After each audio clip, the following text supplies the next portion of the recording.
ఇంకో విధంగా ప్రయత్నం చేస్తున్నట్టే ఉంది చంద్రబాబు నాయుడు. ఎవరికీ లేనంత అవకాశం 4 సార్లు వచ్చింది.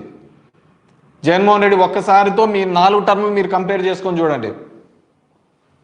జగన్మోహన్ రెడ్డి ఉన్న 5 సంవత్సరాలు, 2 సంవత్సరాలు కోవిడ్ ఉన్నా కానీ 5 సంవత్సరాలతో మీ 4 సంవత్సరాలు కంపేర్ చేసుకొని చూడండి. మీ 4 టర్ములు 95లో ఎక్కినప్పటి నుంచి కూడా 2004 దిగిపోయినారు, మళ్ళీ 2014లో ఎక్కినారు, మళ్ళీ ఇప్పుడు ఉన్నారు. ఏం చేసినారు? ఈరోజు తెచ్చిన ఎయిర్పోర్ట్ భోగాపురం కూడా జగన్మోహన్ రెడ్డి మొదలు పెట్టించినది. అన్ని ఊరికే జంబక్కే. మొన్నగా అద్దో ఇండిగో అంతా కూడా వార్ రూమ్లో లోకేష్ డిస్కషన్ చేస్తానట్టు అంటారు. వార్ రూమ్లో లోకేష్ డిస్కషన్ చేసినాడు. ఎవరు ఉమెన్స్ ట్రోఫీకి లోకేష్ ఇన్స్పిరేషను. నేను ఈ మధ్య ఒకటి రీల్ చూసా, ట్రెండ్. ఒక ఆమె పాడుతూ ఉంటుంది, శశి గారు ఒక లైక్ కొట్టండి ఇది అని కొడతా అంటే వెనకలోడు వాళ్ళ భర్త అంటాడు. అట్లా తయారైంది మా ఈ పచ్చ మీడియా ఛానల్లో.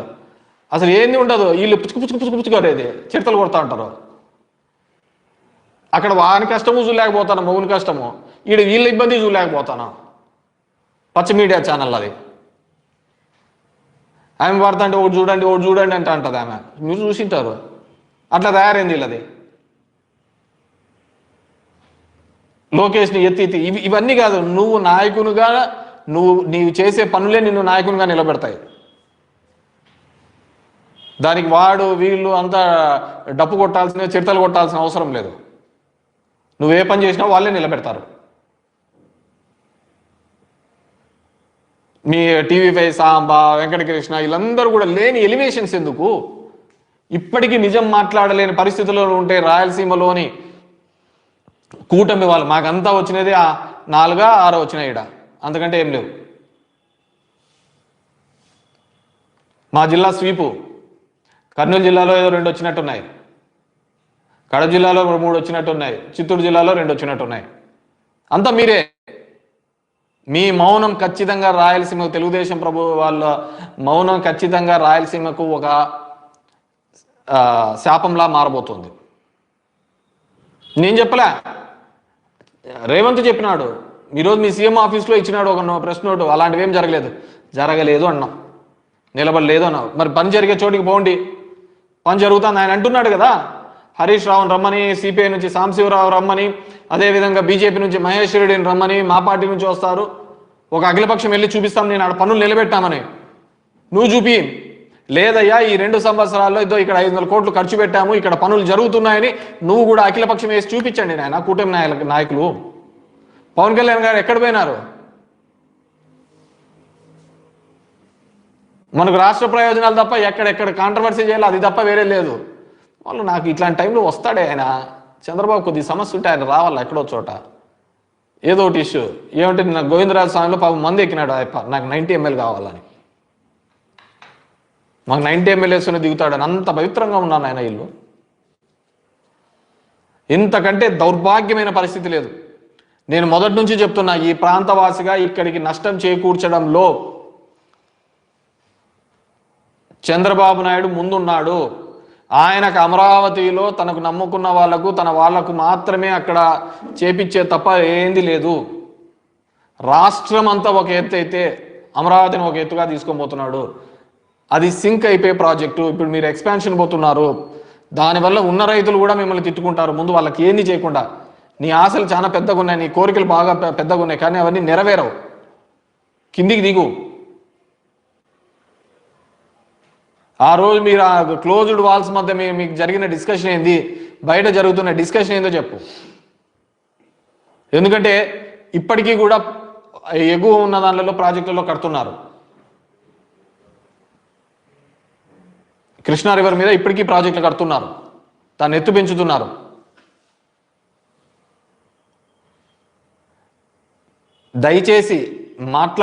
దయచేసి మీరు ఒకవేళ మాట్లాడలేని పరిస్థితి ఉంటే కూటమి వాళ్ళు, మీకు సంబంధించిన పార్టీ వాళ్ళకు పోయి చెప్పండి, ఈ విధంగా చేస్తే ఈ ప్రాంతం అంతా సర్వనాశనం అయిపోతుంది అని. షార్ట్ టర్మ్ గోల్స్ కాదు ఇది, ఎంత ఏదో రీల్స్ చూస్తున్నట్టు కాదు లైఫ్. ప్రభుత్వం తీసుకునే ప్రతి నిర్ణయానికి వెనకాల కూడా భవిష్యత్తులో చరిత్రలో అది మిగిలిపోయే విధంగా ఉండాలి కానీ చరిత్ర అంతా కూడా ఏది చూసినా కానీ ఈ ప్రాంతానికి మోసం చేసిన వానిలాగా చంద్రబాబు నాయుడు మిగిలిపోయే విధంగా ఉండకూడదు. సరే అది జనాల యొక్క తప్పులేనా అట్లా చూస్తే కదా. ఆయన ఏ రోజైతే చెప్పిన మాట మీద ఉన్నాడు, ఏ రోజైతే చేసినాడు చెప్పు. ఆయన వేస్తున్నారు కదా, ఏదో అప్పటికప్పుడు చెప్తా అంటాడు. మన ఆలోచన ఏంటంటే ఎవడు మంచి చేసినాడని కాదు, నెక్స్ట్ ఎవడు ఎక్కువ చేస్తాడని ఆశ పెడతాడో అందుకే పోతాను. రేపొద్దున ఇంకోటి వచ్చాడు, ఇంకా నేను ఒక 10,000 ఇచ్చానంటాడు. సరే వాళ్ళెంబడే మనకుండాలి కదా. ఇంకా పార్టీలన్నీ ఇంకోటని చెప్పేసి పోతా అలాగే వచ్చింటాము, అలాగే దరిద్రంగా ఉంటాము. దయచేసి ఇప్పటికైనా సీఎంఓ ఇచ్చిన పత్రిక ప్రకటన సరిపోదు, అఖిలపక్షాన్ని పిలుచుకొని పోండి అక్కడికి. లేదు రాయలసీమలో ఇక్కడ ప్రాజెక్టు జరుగుతోంది, ఈ లిఫ్ట్ ఇరిగేషన్ ప్రాజెక్టు జరుగుతోంది, దానికి సంబంధించిన ఎన్విరాన్మెంటల్ క్లియరెన్స్లు అలాంటివి ఏవైనా ఉంటే ఇబ్బందులు పోయి తెచ్చుకునే ప్రయత్నం చేయండి. ఉన్నది నడిపేయండి, తర్వాత కొత్త బనకచర్ల గినకచర్ల ఇవన్నీ తర్వాత చూద్దాం. మీరు కొత్తగా తెచ్చినది ఏమీ లేదు. రాజశేఖర్ గారు గతంలో చేసిన దానిలోకే ప్యాచ్ వర్క్లే చేశారు. మీరు చెప్పుకునేదంతా మీ లైఫ్ అంతా కూడా ఎవరో చెప్పిన దానిలోకి మీరు రంగులు వేసుకోవడం తప్ప వేరేది ఏంది లేదు. బంగారం లాంటి మెడికల్ కాలేజీలు పోగొడతాడయ్యా. 70% రాయలసీమలోనే ఉన్నాయి, 70% రాయలసీమలో ఉన్నాయి, పైన ఏం లేవు. నాకు తెలిసి బాపట్ల అట్లా 1-2 ఏమో ఉన్నట్టున్నాయి, కానీ 70% రాయలసీమలో ఉన్నాయి. ఉన్న అమరావతి ఎత్తా పోతావు, ఇక్కడ ఫ్రీగా మెడికల్ దాంట్లోకి రావాల్సిన మెడికల్ కాలేజీలు ప్రభుత్వం మెడికల్ కాలేజ్ పీపీపీపీ అంటావు. మళ్ళీ దానికి కేంద్రం ఇచ్చింది, కేంద్రం ఇస్తే ఇంకో 10 తీసుకొని రా. ఈ 17 గవర్నమెంట్ ఉంది, కేంద్రం ఇచ్చింటే ఇంకో 10 తీసుకొని వచ్చి పీపీపీలో పెట్టు. ఇది వీటికి వదిలే. చూడండి మొత్తం అన్నీ చూడండి. ఇక్కడ పెనుగొండ కావచ్చు, పులివెందులు కావచ్చు,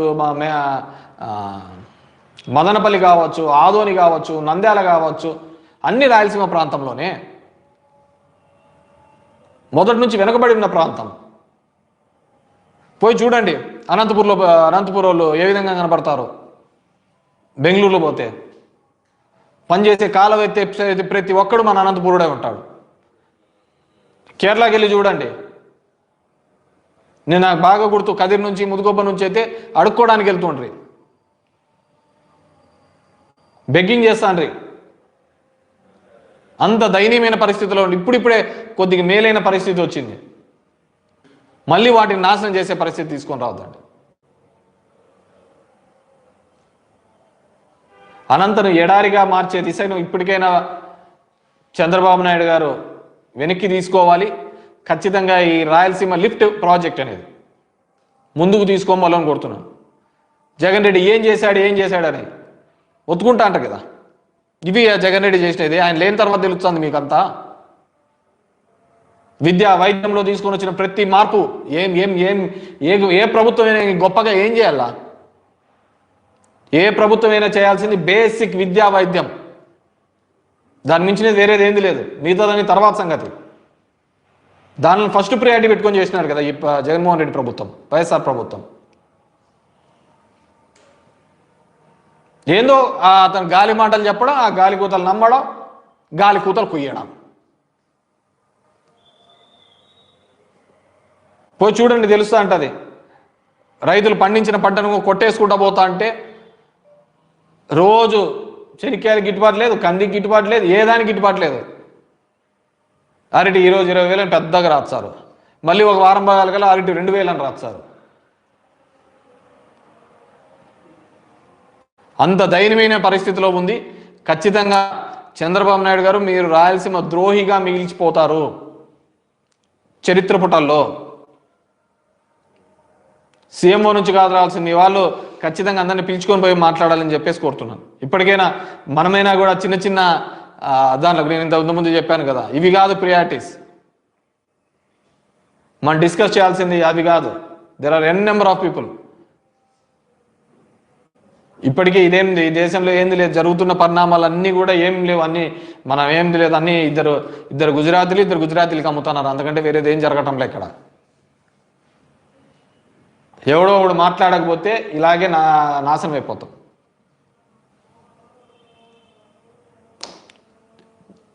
థ్యాంక్ యూ వెరీ మచ్. ఎవరన్నా ఎనీ క్వశ్చన్స్?